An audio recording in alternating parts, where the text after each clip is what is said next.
Para mañana martes está convocada a las 18 una marcha contra la inseguridad en Santa Fe. Nosotros le vamos a saludar a Graciela Brondino, vaya entrevistada que tenemos, ¿no? Porque si hay un símbolo, un ícono de esas marchas contra la inseguridad, de ese peregrinar por juzgados, por seccionales policiales, indudablemente que debe ser Graciela en estos años, ¿no?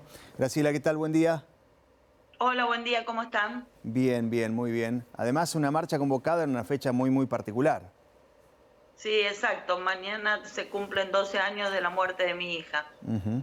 Primer año, o primer aniversario, mejor dicho, que se pasa teniendo justicia, porque durante los 11 años anteriores todavía esta no estaba confirmada. Exacto, por eso yo decía en el arranque, ¿no? Ese peregrinar de marchas, ese pedido de justicia durante años realizado por Graciela Brondino, por toda su familia, por los allegados, por la sociedad en general, ese peregrinar de ir a golpear puertas a juzgados, así fueron transcurriendo sus años. Sí, la verdad que sí. Todas las semanas me iba a un lugar distinto, golpeaba puertas. Tuve la suerte de que siempre tuve muy claro cuáles eran mis derechos y cuáles eran los derechos de mi hija, sobre todo, ¿no? Le habían cercenado el principal derecho que tiene un ser humano, que es el derecho a la vida.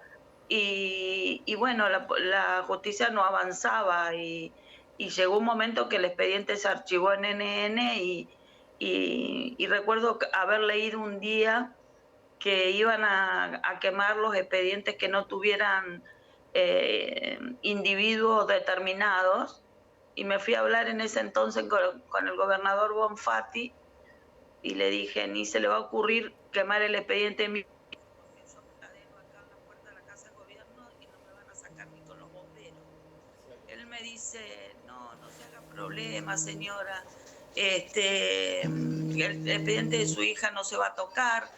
Y bueno, después en el año 2016 recién se me abrió una puertita, y ahí cuando se abrió una pequeña puerta me dio pie para investigar. Y fui investigando de a poco, encontré uno, después el otro, tuve que llevarle las pruebas a los jueces y a los fiscales. Cuando conseguí que me dieran copia del expediente de menores, en el folio 609 había una prueba fundamental que nadie había visto, y en fin, me pasé todos estos años transitando fiscalías, juzgados, procuración, ministros, gobernadores, en fin, hasta que se logró y ahora tienen condena firme el mayor de 20 años y el menor de 16 años. Mañana cuando se realice la marcha seguramente, Graciela, aparecerán esas pancartas, aparecerán esas imágenes, fotos de esos familiares por los cuales los otros familiares piden justicia. Y si usted, después de toda esta experiencia que está relatando, le tendría que dejar un mensaje a ellos, ¿qué le dice? El hecho de no bajar los brazos es un poco el símbolo, y de seguir a pesar de todas las dificultades. Sí, a los familiares les digo que no bajen los brazos. Lo que pasa es que no es una tarea fácil. Hay muchas veces que uno quiere abandonar porque el sistema judicial es un sistema muy pesado, que no le da mucha cabida a las víctimas.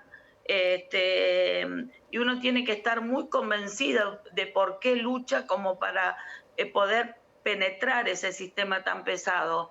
Y a las autoridades les diría que tengan un poco más de empatía para con las víctimas, que las reciban, que le den explicaciones, porque es como que te esconden. Es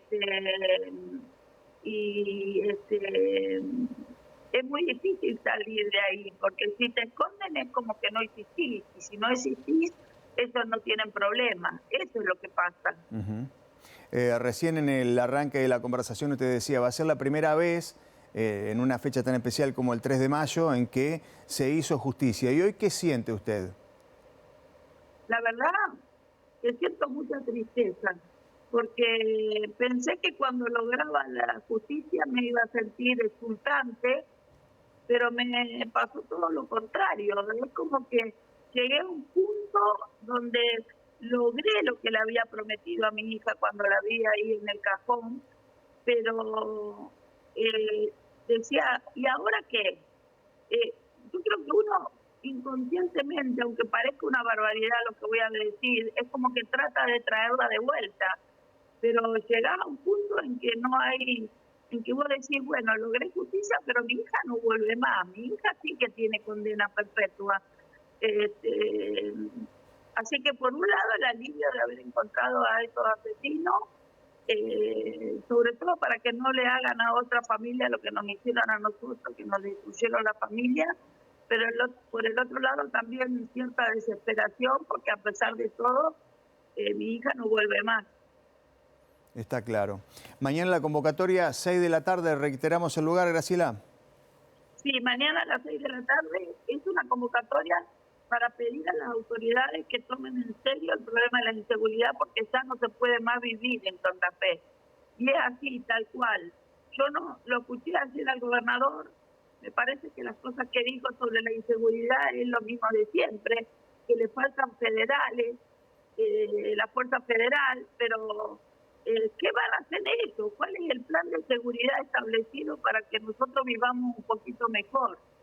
Y bueno, y después yo voy a aprovechar para cerrar el tema de Marianela, la lucha por Marianela, y luego, a continuación, para el que quiera quedarse, van a pasar la película que hicieron sobre el caso mío, que dura 1 hora y es muy interesante. Exactamente, es un documental que se ha presentado hace muy poco. Graciela, le agradezco mucho este contacto con Buen Santa Fe, le mando un fuerte abrazo. No, yo les agradezco a ustedes, porque gracias a ustedes yo logré justicia, porque me acompañaron y no dejaron que el caso de mi hija perdiera vigencia. Así que muchas gracias a ustedes. Un beso, mucha fuerza. Graciela Brondino, hablando con nosotros aquí en Buen Santa Fe.